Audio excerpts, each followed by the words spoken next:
Governor Seyi Makinde joins us live. Is excited, I must say, from the manner in which I see that he's smiling. Congratulations, Governor Seyi Makinde, for your re-election. Give us an understanding of how this comes to you. So much excitement we can see in your face. Relaxation at last from the rigors of the campaign. Give us your expression of the outcome of the results. Well, thank you so much, Sheon. I'm actually surprised that you're not seeing any stress on my face. Yes, because, yeah, it's been a very tough campaign. You know, your state is quite large in terms of land mass. We're talking about 28,000 square kilometers. We try to cover all the local governments, all the wards, you know, communities in Oyo State. So it's been a grueling campaign over this period. So I'm looking forward to, you know, taking some deserved rest now. Regarding the election and the outcome, we were actually not expecting anything different, because we believe we've worked hard. Our policies and programs have put the people of Oyo State first, and we knew that when the time comes, you know, the reward for hard work will be more work, and we're ready for this more work. All right, I was going to say that there is no time to rest. You're being re-elected, and that burden has been placed on you for another 4 years to lead the people of Oyo State. But then, when you say it was Omi Tutu 2.0 for our non-Yoruba viewers tonight, Omi means water, Tutu means new. You're talking about a new water 2.0. Literally, that's what you were saying. For those of your critics and your opponent who said that water might take you away, politically speaking, because they thought that you had played the game so much differently. Did you have a fear for a moment that you might be swept away when the election did not go in the way of your political party the last time in the presidential election? Not at all, Sean. You know, our agitation in the G5, you know, did not place our individual career as a major consideration. You know, we thought we're going to fight for what is right, what is just for this country and for our party.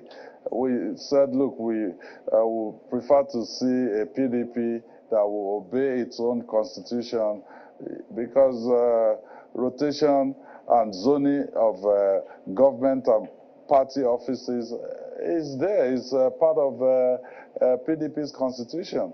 So none of us ever thought, look, we're playing a survivor game. No, we were just basically saying, look, do what is right, do what is just, have inclusivity as something that is central in our party and in our country, and don't do anything that can really threaten the unity of this country. So there's no regret, Shane.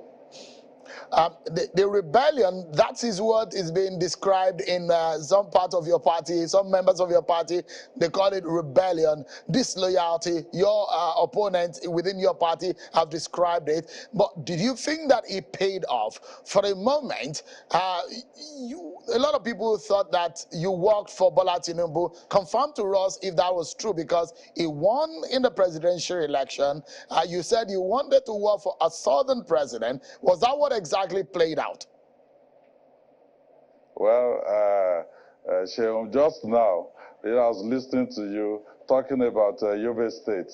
You said Governor Mai Malabuni, you know, just won his own re-election under APC, but at the presidential election, PDP carried Yobe State. Does it mean Governor Buni worked for PDP? the reality is that people will make but the scenario seems to their be choices. a little bit different, Governor Makinde, because there was no open rebellion on that side. Here, you have shown publicly that you are not going to work with Atiku Abubakar. You did not, and you said that you are going to work differently, and you are going to tell your people who they will vote for. And so that I'm asking you, confirm to us what you told your people. What did you tell them? So, but at the end of the day, Shehu, the decision of who they voted for, rested with the people. In all fairness, I told people, you must not do anything that will threaten the unity of this country. We should be pushing in a direction where, we foster a united Nigeria, an inclusive Nigeria, and, people of Oyo State, they cannot be led, blindly. They are people that are quite sophisticated, and they took that decision. But that is behind us now, Sheon. What is before us is, a president-elect have emerged, and we must support him, work with him, for a better country. What is perhaps your first task now that you have been re-elected? I'm very certain that a lot of the fabric of your state and the unity perhaps somehow have been threatened. A lot of things happened within the politics of your state. Is there anything that comes to mind that readily that you must first tackle if you assume office in the second term?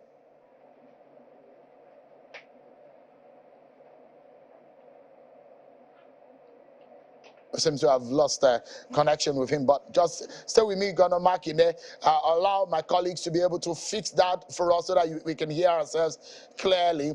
But let me first tell you about what happened earlier today at the INEC headquarters in Abuja, where the National Commissioner, Festus Okoye, briefed the press at the INEC situation room. And these are some of what he discussed and told Nigerians. He said a majority of polling units nationwide opened unshadowed, and citizens attended to the polls promptly. He talked about improved voter authentication using the BVAS, and he says uploading of polling unit result to INEC result viewing portal, the IREV, has witnessed a remarkable improvement. And he says also that INEC collating figures of his abducted staff, as some of them have now been released. Some of the stories coming from the briefing of INEC done by the National Commissioner Festus Okoye. Majority of polling units nationwide opened unshadowed, and citizens attended to the polls promptly. He talked about improved voter authentication using the BVAS, the biometric verification system of the INEC, and it says also that uploading a polling unit result to INEC result viewing portal IREV witnessed a remarkable improvement. And he also concluded by telling Nigerians that some of INEC staff that are being abducted, some of them have been released, and they're collecting the figures, and they will be telling Nigerians as much about that. We will be going back to Governor Seyi Makinde, who is in some party and festive mood as he is being re-elected. But I know I saw some pictures earlier of the jubilation in the government house when you were declared by INEC. But my question before the break in the connection with you was the fact that a lot has happened. There are a lot of political disagreements. There are a lot of people who weren't happy about the situation of things going into the election. Election has actually divided some people in this country along party lines. But being re-elected now, tell Nigerians and the people of your state, what will be your immediate task as soon as you assume office in your second term? Well, thank you, Sean. We came up with the roadmap for sustainable development of our state. 2023 to 2027. That document is actually live. It's available online. We've highlighted all the things that we intend to achieve over the next 4 years. So we'll just basically roll on with that programs and policies as highlighted in that document. But let me also say this, you mentioned that the elections has divided the country across party lines, across regional lines. I think the work of the president-elect and his team will be to quickly work on things that can, bring us together. He already said he will bring up a government of national competence, which means he may be going, outside of his own political party, to tap for competence, to tap for people. And for me, those are part of the things that will ensure that the next administration at the national level, is able to unite this country. They're able to take decisions, that are deliberate in uniting the country. You've been saddled with the responsibility of governing Oyo State. That is not a mean task at all. The people of Oyo State have now entrusted in you that very onerous task. Tell us what you would like to be known for in this second term. If you do the second term of 4 years, how would you like to leave Oyo State as a governor? Sheil, in our first document, the roadmap for accelerated development of Oyo State 2019 to 2023, we highlighted what we're going to do this first term, and a major push for us is to take as many of our people from poverty to prosperity. And so that's why we focus on those 4 major areas of education, healthcare delivery, expansion of our economy, and security. Now we're going to push ahead under those 4 pillars. But expansion of our economy, we've added 2 other pillars in there. Instead of only agribusiness and development of our infrastructure, now we're adding tourism and solid minerals development. So we believe at the end of the next 4 years, with all the things we've learned so far, we should be remembered as an administration that built the infrastructure and that engineer a modern Oyo State. All right, 2 quick questions, Governor Makinde. One of it will be, how do you hope to reconcile all of the forces that have been disunited because of this election?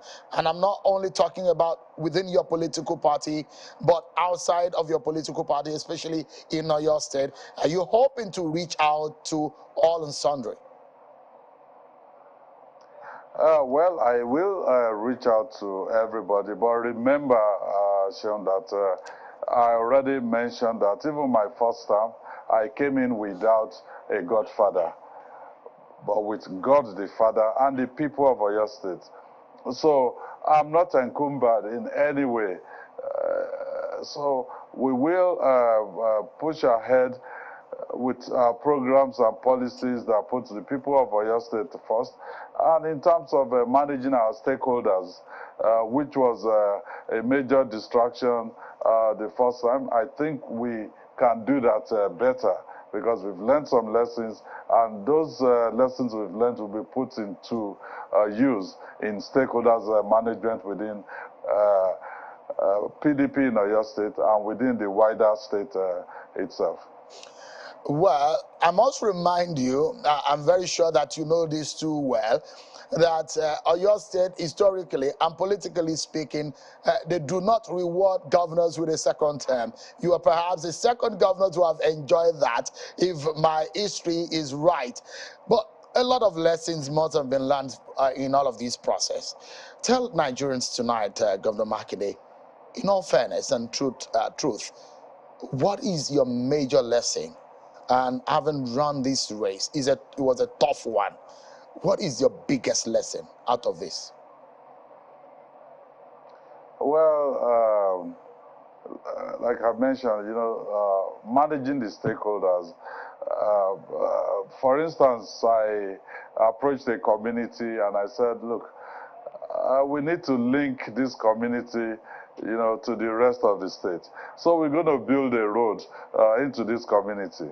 And then they came to me and said, no, we don't want a road in this community. Or we don't care so much about you building the road. We care much about you building a police station, for us in this community. And I said, okay, tell me about it. And I said, well, during harvest, people come in here and they steal our crops and all of that. We want to be able to arrest them and take them into a police station. So what I've learned is that sometimes what we think as governments, as the priority for the people may not actually be their priority. And that's why for the past 4 budget cycles, we've engaged with the people to say, look, this is what we plan to put in the budget. What do you think about it? What are the things that are really important to you? So it's a major lesson for us to say, no, we cannot be arrogant to say we know more than the people. So it's a major lesson, and that is something that we will put into consideration as we move forward. Politics and governance is not a self-centered service. It's about the people. And I wanted to let you go, but something tells me I need to ask you this, that you'll be working with a new crop of National Assembly members who are not members of your political parties. Do you see this as a tough battle? Well, not at all, Sean. We went into this election with only 3 House of Reps members. And at the end of this, at least 4 of them have been declared, 2 inconclusive. Out of the 2 inconclusive, we're leading in 1. The other were losing with a very short margin that we believe with the number of polling units that we're supposed to have an election in, we should be able to catch up. So we may be talking about 6 members of the House of Representatives within PDP, which is an improvement on what we have before this time.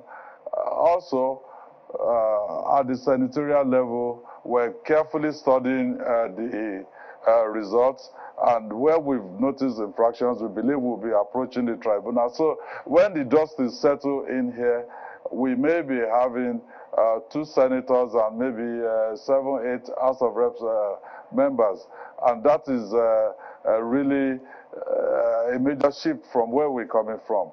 But I will say to you that in Oyo State, governance is different from politics.